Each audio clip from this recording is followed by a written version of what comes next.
Good morning students. आज हमारी percentage की सेकंड क्लास है। जैसे फर्स्ट क्लास में हमने क्या क्या चीजें सीखी थी वो एक बार रिवाइज कर लेते हैं। वो चीजें बता देता हूँ आपको। हमने किया था कन्वर्जन, सबसे पहले परसेंटेज का बेसिक किया था। कन्वर्जन का मतलब है परसेंटेज से फ्रैक्शन में कैसे जाते हैं, फ्रैक्शन से परसेंटेज में कैसे जाते हैं। वो चीजें हमने सब सीख ली थी। कैसे जाते हैं एक बार मैं बता भी देता हूँ। परसेंटेज जब दे रखी है, हमें जाना है फ्रैक्शन में, तो हम क्या करते थे, फ्रैक डिवाइड बाय 100। फ्रैक्शन से जब परसेंटेज में आते थे तो क्या करते थे, मल्टीप्लाई बाय 100। ये चीज हमने सीखी थी उस दिन। ठीक है, इसके बाद हमने कुछ फ्रैक्शन वैल्यू भी की थी। 1/1 की फ्रैक्शन वैल्यू क्या होती है, 1/2 की क्या होती है, 1/3 की क्या होती है। वो सब चीजें हमें याद होनी चाहिए, जिससे हमारे क्वेश्चन बहुत ईजी हो जाते हैं। अब उसके बाद हमें करने हैं कुछ क्वेश्चन की प्रैक्टिस। जैसे सबसे पहला क्वेश्चन हम कर लेते हैं, बहुत ही इजी क्वेश्चन करते हैं अभी। उस दिन हमने क्या क्या किया था, जैसे किया था 64% ऑफ 200।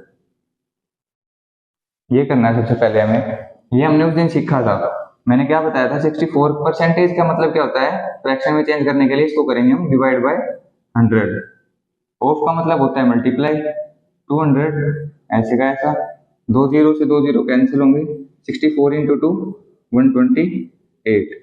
ये हमारा आंसर आ जाएगा। ये चीज हमने इजी क्वेश्चन हमने उस दिन किए भी थे। फ्रैक्शन बेस्ड जो क्वेश्चन थे, फ्रैक्शन वैल्यू पे बेस्ड जो क्वेश्चन थे, वो क्वेश्चन हमने सारे कर लिए थे उस दिन। अब हम करेंगे कोई नेक्स्ट टॉपिक, इसके बाद कोई नेक्स्ट टाइप के क्वेश्चन, थोड़े इससे डिफिकल्ट क्वेश्चन। जैसे सबसे पहले आता है हमारा 75% ऑफ 260 प्लस में 50% ऑफ 300। ये क्वेश्चन है हमारा। इसको हम कैसे कर सकते हैं, ये बहुत इजी नंबर्स हैं जिसको हम सोल्व कर सकते हैं। 75%, 50%, ये सभी को आते होंगे। पर ऐसे ही क्वेश्चन अगर किसी और नंबर में आ जाए तो वो थोड़े डिफिकल्ट बन जाएंगे। पहले हम इसी को करते हैं। जैसे 75% ऑफ 260 क्या होता है, 75% का मतलब क्या होगा, 3/4। ये कैसे आया, हमें पता है 25% हमारा क्या होता है, 1/4। कैसे आया, परसेंटेज का साइन हटाया, डिवाइड 100, तो 25 से काटेंगे 1/4 बन जाएगा। ऐसे ये 75% 25% का 3 टाइम्स है, तो हम इस तरफ भी 3 टाइम्स करके 3/4 ले आएंगे। अब इसका हमें करना है 260। ऑफ का मतलब हमें पता ही है मल्टीप्लाई होता है, 260 लिखेंगे। प्लस में 50% का मतलब 1/2, हमारी फ्रैक्शन वैल्यू डायरेक्ट है। ऑफ का मतलब मल्टीप्लाई 300, ऐसे का ऐसा। अब इसको हम कट करेंगे, कैसे काटेंगे इसको, ये 4 से जाएगा 65 पे, 65 पे ये 2 से जाएगा 150 पे। तो 65 इंटू 3 हमारा क्या होता है, 195 प्लस में 150। ये हमारा किसके इक्वल होगा, 345 के। तो एक तो हमारा ये आंसर आ सकता है ऐसे। ठीक है, ये तो हमारी कैलकुलेशंस बहुत आसान थी, इसलिए हमने बहुत इजीली सोल्व कर लिया इसको। पर इसी की जगह ये कुछ और होता, जैसे 75% की जगह हम इसमें दे देते कुछ और। कुछ और का मतलब हो सकता था इसमें 76.4% आ जाए, इसमें 50 की जगह 53.7% आ जाए। तो ये कैलकुलेशन बन जाएगी बहुत मुश्किल, क्योंकि डिवाइड बाय 100 करेंगे फिर भी पॉइंटों में आती रहेंगी चीजें। तो उसको सोल्व करने के लिए हम क्या करते हैं, ऑप्शंस की हेल्प से उन क्वेश्चंस को सोल्व करते हैं। वो कैसे होगा, उसमें हम बहुत सारे मेथड्स लगा सकते हैं, जैसे यूनिट डिजिट, डिजिटल सम। जैसे हम डिजिटल सम से करके देखते हैं इसी क्वेश्चन को। इसका आंसर हम निकाल चुके हैं, 345 आया था हमारा। तो ऑप्शन में एक ऑप्शन हमारा 345 मिलेगा ही मिलेगा। तो हम इसको सोल्व कैसे कर सकते हैं, डिजिटल सम से। डिजिटल सम होता क्या है, डिजिट्स का सम। उस पे परसेंटेज सिंबल वगैरह का कोई लेना देना नहीं होता। डिजिटल सम का मतलब है हमें हर एक चीज को जोड़ के एक सिंगल डिजिट में लेके आना है। जैसे 7 + 5 कर देता हूं मैं। 7 + 5 होता है मेरा 12। 12 को जोड़ूंगा तो मेरा आएगा 3। तो इसका डिजिटल सम मेरा आ गया 3। अब ऑफ का मतलब है मल्टीप्लाई, ऐसे का ऐसा रखूंगा। अब इसका डिजिटल सम आएगा मेरा 6 और 2 8 और 0 8। सिंगल डिजिट में लेके आना, ये पहले ही सिंगल डिजिट में 8। अब प्लस 50%, 5 + 0 5। ऑफ का मतलब मल्टीप्लाई, 300 का मतलब 3।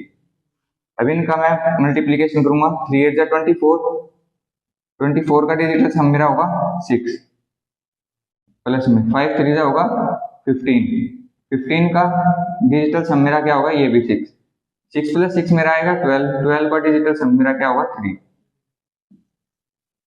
3। अब एक ऐसा ऑप्शन ढूंढना है जिसका डिजिटल सम हमारा 3 हो, तो वो कैसे हो सकता है, हमें पता है इसका आंसर ये है, तो इसको चेक कर लेते हैं हम। 3 प्लस 4 7, 7 प्लस 5 12, 12 की डिजिट का सम करेंगे तो 3 आएगा, तो ये बहुत इजीली सोल्व हो गया। तो वही हमारा ऑप्शन आंसर होगा जिसका डिजिटल सम 3 होगा। तो ये चीज हमने कुछ नया सीखा, जैसे इसको किसी और चीज पे भी ट्राई करके देखते हैं।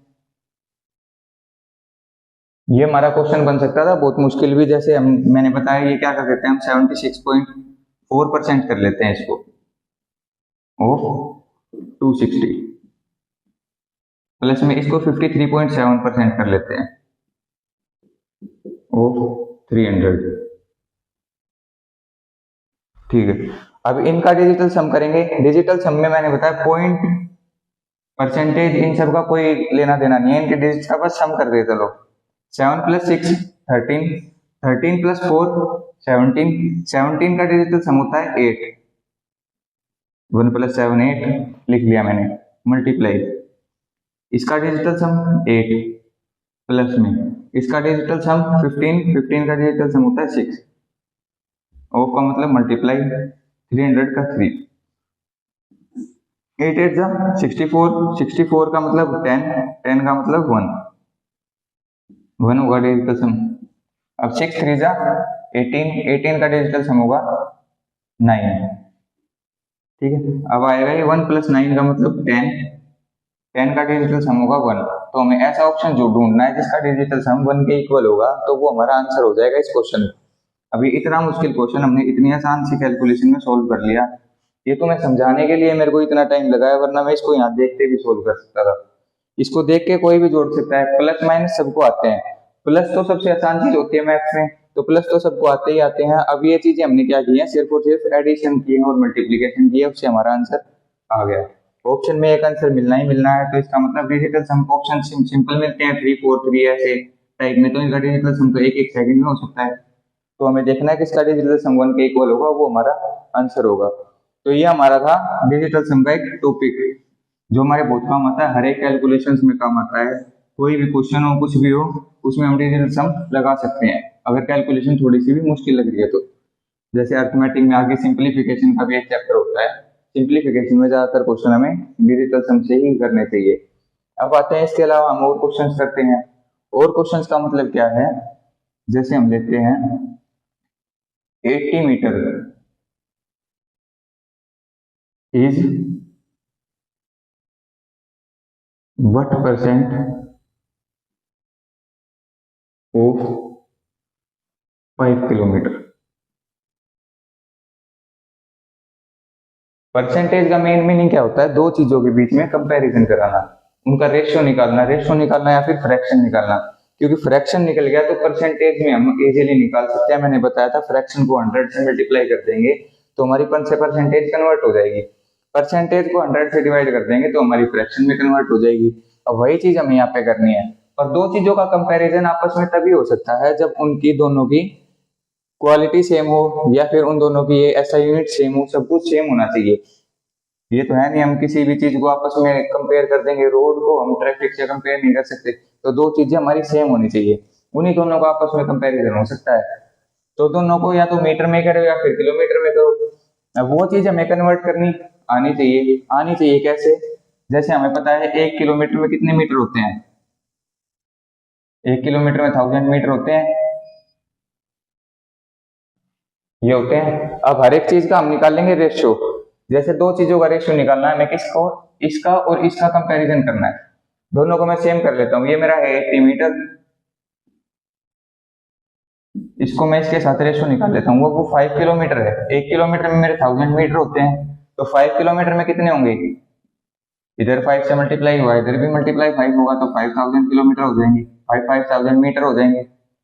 अब मैं इधर लिख लेता हूँ 5000 मीटर, दोनों के ऐसा यूनिट सेम। अब दोनों का मीटर से मीटर तो कैंसिल ही हो जाएगा, ऐसे यूनिट का कोई लेना देना नहीं है। अब जीरो से जीरो भी कैंसिल हो जाएगा।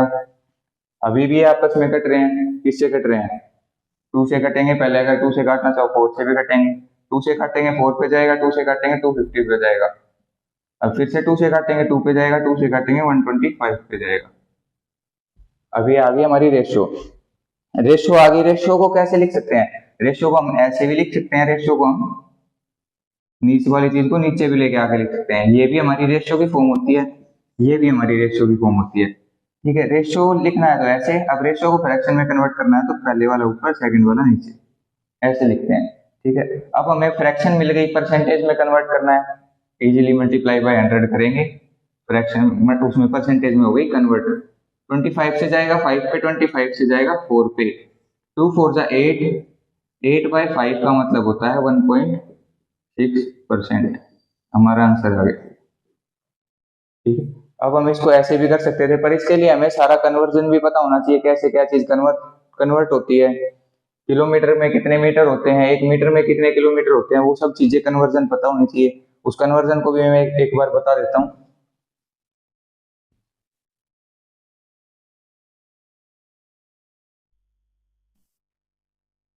कन्वर्जन में सबसे छोटी चीज आती है मिलीमीटर,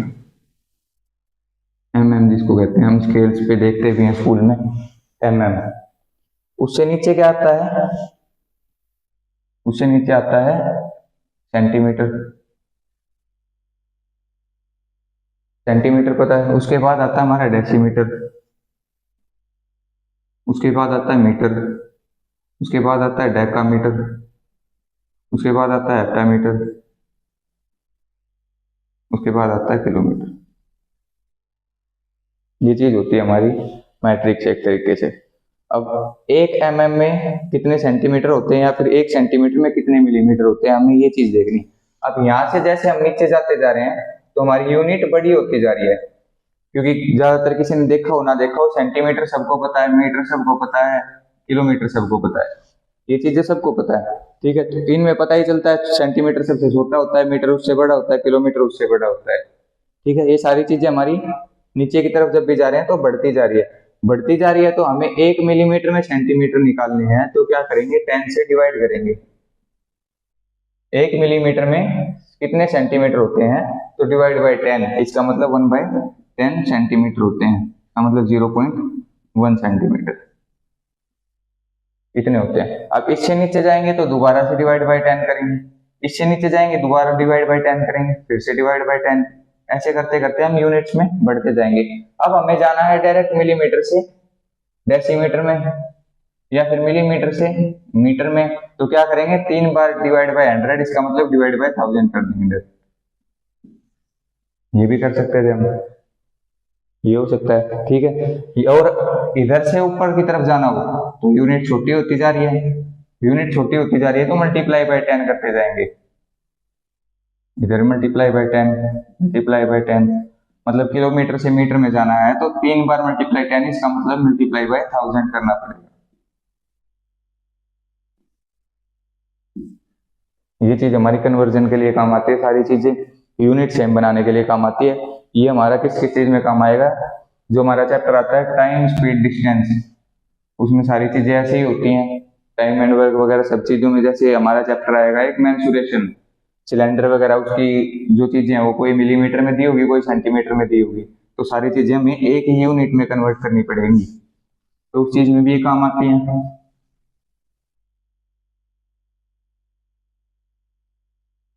इसके बाद मैं बता देता हूँ, इसमें सबसे पहले चीज होती है किसी चीज को 10 से डिवाइड करना, 100 से डिवाइड करना, या फिर 1000 से डिवाइड करना, क्योंकि परसेंटेज में हमने देखा है डिवाइड बाय 100 बहुत बार बनता जा रहा है। तो वो कैसे कैसे होती है? कोई चीज जैसे 53 दिया है मैंने, इसको हमें 10 से भी डिवाइड करना है, 53 को हमें 100 से भी डिवाइड करना है, और 53 को हमें 1000 से भी डिवाइड करना है। तो कैसे करेंगे इसको हम?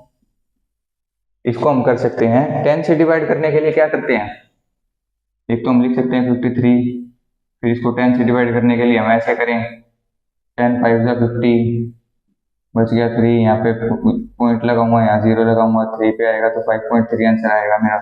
ऐसे नहीं करना हमें इसको सोल्व, हमें क्या करना है 10 से डिवाइड करने के लिए, जैसे 53/10 होगा, इसको ऐसे लिख इस फॉर्म में लिख सकते हैं।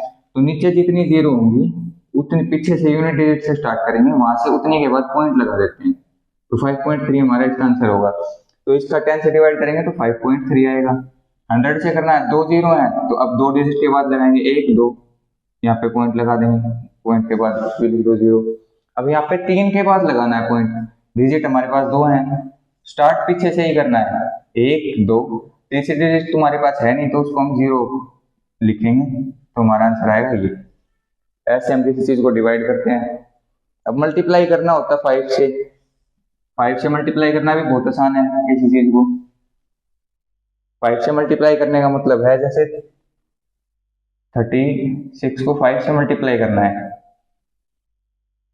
36 को 5 से मल्टीप्लाई करना है तो क्या करेंगे हम, इस वाली चीज का हाफ लिख देंगे, पीछे एक 0 लगा देंगे, हमारा आंसर होता है 5 से मल्टीप्लाई करने के लिए। जो नंबर जिसको 5 से मल्टीप्लाई करना है उसका हाफ करो, पीछे एक 0 लगाओ, वो हमारा आंसर होता है 5 से मल्टीप्लाई करने के लिए। अब हम कुछ क्वेश्चंस और करते हैं। जैसे हमें पता करना है किसी चीज के बारे में कि 64 इज व्हाट परसेंट ऑफ 280, ये हमें क्वेश्चन करना है। 64 इज व्हाट परसेंट ऑफ 280।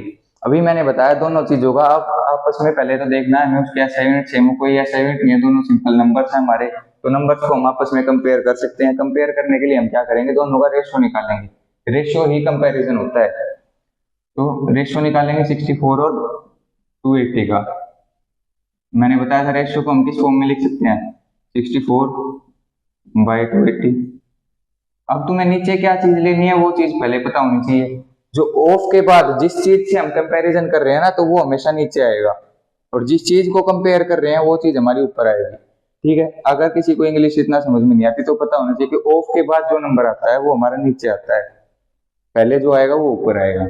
अब इसको हम फ्रैक्शन बन गई हमारी, फ्रैक्शन बन गई तो इसको हम क्या कर सकते हैं, परसेंटेज में कन्वर्ट करना है, तो परसेंटेज में कन्वर्ट करने के लिए मल्टीप्लाई बाय 100 कर देंगे, एक 0 से एक 0 को कैंसिल हो गया। 4 से जाएगा कितने पे, 4 से जाएगा 16 पे, 4 से जाएगा 7 पे, तो 160/7 हमारी परसेंटेज बन गई। इसको हम सिंपल फॉर्म में भी लिख सकते हैं, क्या आएगा 7 2 14, 7 2 14, 6/7%, तो ये हमारा आंसर आ जाएगा। हम इसको ऐसे भी सोल्व कर सकते हैं। अब आता है हमारे नेक्स्ट टाइप के questions.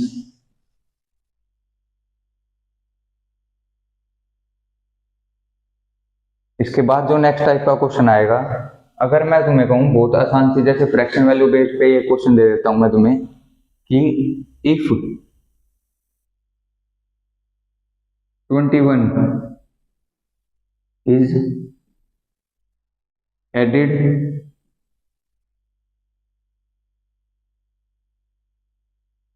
to itself, then it becomes 137.5% of itself.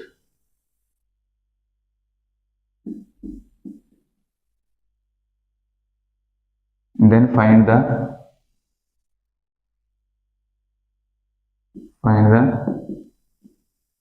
original number.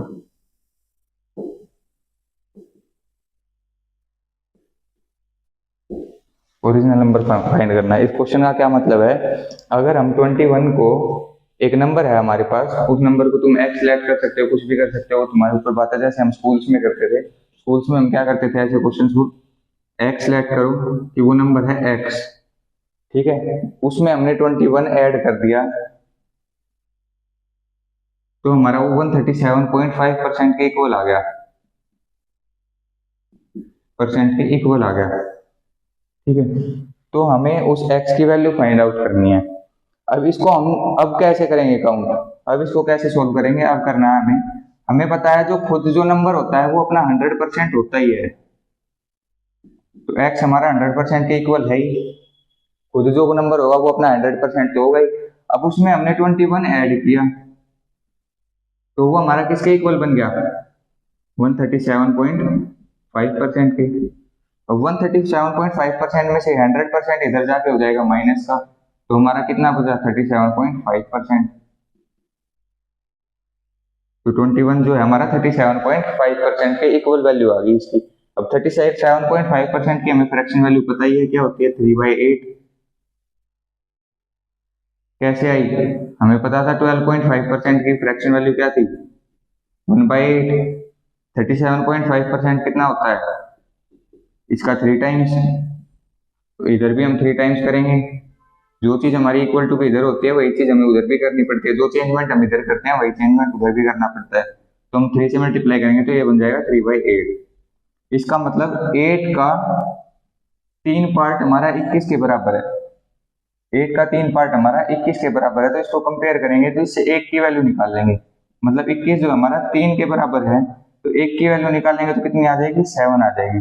1 हमारा 7 के बराबर आ गया। टोटल पार्ट हमारे पास कितना था, 8। 1 की वैल्यू 7 है तो 8 की वैल्यू कितनी होगी, इसको 8 से मल्टीप्लाई कर देंगे, 56। तो हमारा वो नंबर था 56। हम ऐसे सोल्व कर सकते हैं इसको, फ्रैक्शन वैल्यू वगैरह सारी चीजों की हेल्प लेके हम इसको ऐसे सोल्व कर सकते थे। 21 जो होगा उससे क्या चेंजमेंट आया, 21 उसमें ऐड करने से क्या चेंजमेंट आया, उसमें 37.5% इंक्रीज हो गया। अब उस 37.5% को हम 21 से कंपेयर करेंगे। परसेंटेज को हम नंबर से कंपेयर कर नहीं सकते, इसलिए हम उसको भी नंबर बनाए, नंबर बनाने के लिए क्या करेंगे, डिवाइड बाय 100 करेंगे। डिवाइड बाय 100 करने से हमारी फ्रैक्शन वैल्यू हमें याद है, पहले ही लर्न है, 3/8 होती है। मतलब 8 का थर्ड पार्ट हमें 3 पार्ट 21 के बराबर है। अब उससे कंपेयर करके हमने 1 की वैल्यू निकाली, 21 हमारा 3 के बराबर था, तो 1 की वैल्यू आ जाएगी 7। हमें निकालनी थी 8 की वैल्यू, पूरा नंबर, तो 8 को 7 से मल्टीप्लाई किया, 56 हमारा पूरा नंबर आ गया। ऐसे हम निकाल सकते थे उस नंबर को। इस टाइप के क्वेश्चंस बहुत आते हैं हमारे एग्जाम्स में।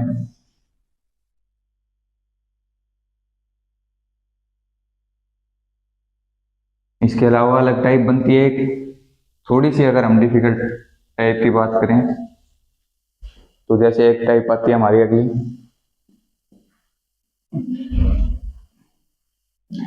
Student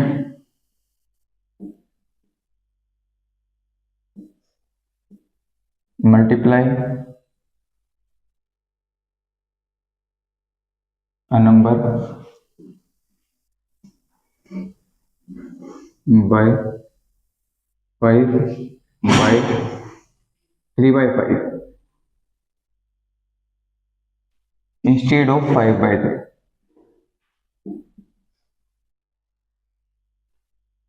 5/3 calculate the error percentage। Error percentage निकालना है हमें। इस क्वेश्चन का मतलब क्या है, एक स्टूडेंट ने किसी नंबर को 3/5 से मल्टीप्लाई कर दिया, उसको करना था 5/3 से, उसको दिया था 5/3 से मल्टीप्लाई करने के लिए, पर उसने कर दिया 3/5 से, तो उस नंबर में कुछ ना कुछ एरर आया होगा, तो हमें उस एरर का परसेंटेज निकालना है। तो उस एरर का परसेंटेज हम कैसे निकालेंगे, या तो उस नंबर को x सेलेक्ट करो, x के बाद फिर 3/5 से मल्टीप्लाई करो, फिर 5/3 से मल्टीप्लाई करो, दोनों को आपस में कंपेयर करके मल्टीप्लाई बाय 100 करो। एक तो होता है इतना लंबा प्रोसीजर, ठीक है, ऊपर से x को देखने में थोड़ा सा मन में हेजिटेशन सी भी होती है, इसको कैसे सोल्व करेंगे कैसे नहीं करेंगे, तो हम इसमें एक नंबर ही लेट कर लेते हैं। वो नंबर कैसे लेट करेंगे, वो नंबर इतना इजी होना चाहिए, 10 लेट कर सकते हो तुम, 15 कर सकते हो, 100 कर सकते हो, पर वो नंबर इतना इजी होना चाहिए कि इस नंबर से वो पूरा डिवाइड हो जाए और इस नंबर से भी पूरा डिवाइड हो जाए। कैसे होगा वो, हमें नीचे वाली चीज हटानी होती है बस, नीचे वाली चीज मतलब 3 और 5 है, तो हम 3 और 5 का एलसीएम उस नंबर को ले लेते हैं, क्योंकि 3 और 5 दोनों से डिवाइड हो जाएगा वो, तो इसका मतलब वो नंबर एक अच्छा नंबर बन जाएगा, मतलब फ्रैक्शन में नहीं आएगा। तो कैसे कर सकते हैं हम, 3 और 5 का नंबर हमारा कौन सा होता है एलसीएम, हमें 15 ले लेते हैं। जैसे हमारे पास एक नंबर था 15 को हमें दिया था कि 15 को हमें 3/5 से मल्टीप्लाई कर दिया हमने, करना था 5/3 से, तो दोनों से करके देख लेते हैं हम। 3/5 से किया तो हमारा क्या आया, 9 आ गया। आना क्या चाहिए था, 15 को हमें करना था किससे, 5/3 से। आना चाहिए था हमारा 25, पर आया है 9। तो कितने का एरर आया, दोनों के बीच में डिफरेंस कितने का आया हमारा, 16 का एरर आया। और जो कंपैरिजन होगा वो हमेशा हमेशा ओरिजिनल नंबर पे होगा, जो हमें करना था। हमें करना था ये वाला, तो 16 का एरर आया हमारा 25 पे। पर जो फ्रैक्शन है, परसेंटेज निकालनी है, तो मल्टीप्लाई बाय 100 करेंगे। 4 पे 16 4 जा 64%, इतने परसेंटेज का हमारा एरर आ गया उस क्वेश्चन में। ये हमारा एक टाइप था, बहुत अच्छा टाइप है, सीपीओ वगैरह जैसे एग्जाम्स में पूछा जाता है। तो इसको एक बार नोट भी कर सकते हो या फिर पॉज करके सोल्व भी करके देख सकते हो दोबारा। ऐसा ही सेम क्वेश्चन एक और करके देखते हैं हम। जैसे किसी नंबर को मल्टीप्लाई करना था हमें 3/8 से, कर दिया हमने 8/3 से, मतलब इससे करना था, इससे कर दिया हमने, ठीक है। तो कितना एरर परसेंटेज आया वो हमें काउंट करना है। तो उसका मैंने बताया था कौन सा नंबर लेट करेंगे इन दोनों का एलसीएम। 8 और 3 का एलसीएम क्या होता है, 24। तो हमने लेट कर लिया कि वो नंबर 24 था। हमें किससे करना था, 3/8 से। तो 3/8 से करने के बाद हमारा वो नंबर क्या आना चाहिए था, 9 आना चाहिए था। पर हमारा आया क्या, 8/3 से कर दिया हमने,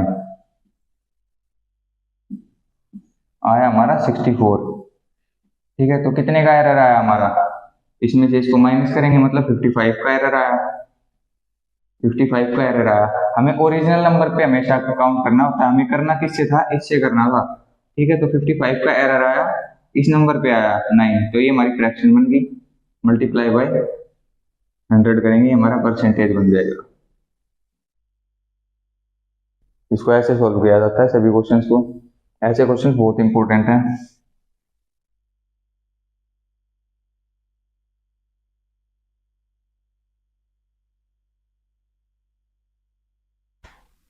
अब इसके अलावा हम निकाल सकते हैं जैसे 38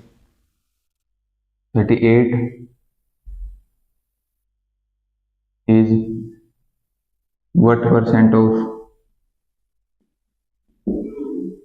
190। इसको भी हम सोल्व कर सकते हैं। अभी मैंने बताया था क्या करेंगे, दो नंबर से आपस में पहले हमें चेक करना है कि दोनों नंबर सेम, उसमें ऐसा यूनिट में है नहीं है, तो दोनों की सेम है, किसी के पीछे कोई ऐसा यूनिट नहीं है, इसका मतलब दोनों सिंपल नंबर्स है हमारे। तो दोनों को कंपेयर करने के लिए मैंने बताया दोनों की रेशियो लिखेंगे। रेशियो को हम इस फॉर्म में भी लिख सकते हैं, रेशियो को हम इस फॉर्म में भी लिख सकते हैं। नीचे जो आएगा वो ऑफ के बाद वाला नंबर आएगा, तो हमने लिख लिया। ऊपर जो आएगा वो पहले वाला नंबर आएगा। फ्रैक्शन आ गई हमारी, हमें करना क्या है, फ्रैक्शन को मल्टीप्लाई बाय 100 करना है, तो वो परसेंटेज में कन्वर्ट हो जाएगी। अब 0 से 0 तो कैंसिल हो गई, 19 से 2 पे गया, 2 × 10 20% हमारा आंसर आ गया। हम इसको ऐसे कर सकते थे। अगला क्वेश्चन करेंगे हम।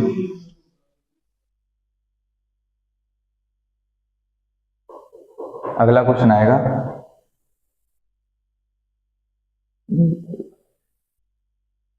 इसके बाद हमारा नेक्स्ट क्वेश्चन आता है, a person salary is increased by ₹6000। एक पर्सन है, उसकी सैलरी में है, उसको 6000 रुपीज बढ़ के मिलेंगे अब से। तो which is 30% of his initial income. जो पहले की इनकम थी उसकी, उसका 30% है ये। ठीक है, मतलब कि 30% उसकी इंक्रीमेंट हुई है सैलरी में। तो हमें उसकी इंक्रीज सैलरी बतानी है। तो इसका मतलब क्या होगा, पहले उसकी सैलरी उसको मिलती थी, लेट करेंगे एक्स, जैसे हम पहले करते थे। तो एक्स लेट करेंगे, वो हमारा किसकी 100% के बराबर होगा। हमें पता है जो पहले एक्स सैलरी जो उसको मिलती थी वो उसकी पूरी 100% के इक्वल थी। अब उसको मिल रही है 30% ज्यादा। उस 30% की हमें डायरेक्ट वैल्यू दे रखी है कितनी, 6000। 30% की वैल्यू दे रखी है, तो हम 100% की इजीली निकाल सकते हैं। कैसे, इसको कंपेयर कर लेंगे। 30% की वैल्यू 6000 है, तो 100% की क्या होगी 30%, इसको डिवाइड करेंगे, 1% की आ जाएगी हमारी, मल्टीप्लाई बाय 100 करेंगे, 100% की आ जाएगी हमारी। जीरो से जीरो कैंसिल होगा, ये 2 पे जाएगा, तो 20,000 इसकी 100% की वैल्यू आ गई। तो इसको पहले सैलरी मिलती थी 20,000, अब उसको मिल रही है 6,000 बढ़ के, तो 20,000 में 6,000 हम जोड़ देंगे तो हमारा इक्वल आएगा 26,000 के इक्वल। तो इसकी इंक्रीज सैलरी जो है वो 26,000 है, उसकी जो ओरिजिनल सैलरी थी वो 20,000 थी। ठीक है, तो इसको हम और तरीके से डायरेक्ट इसको यहाँ से भी कर सकते थे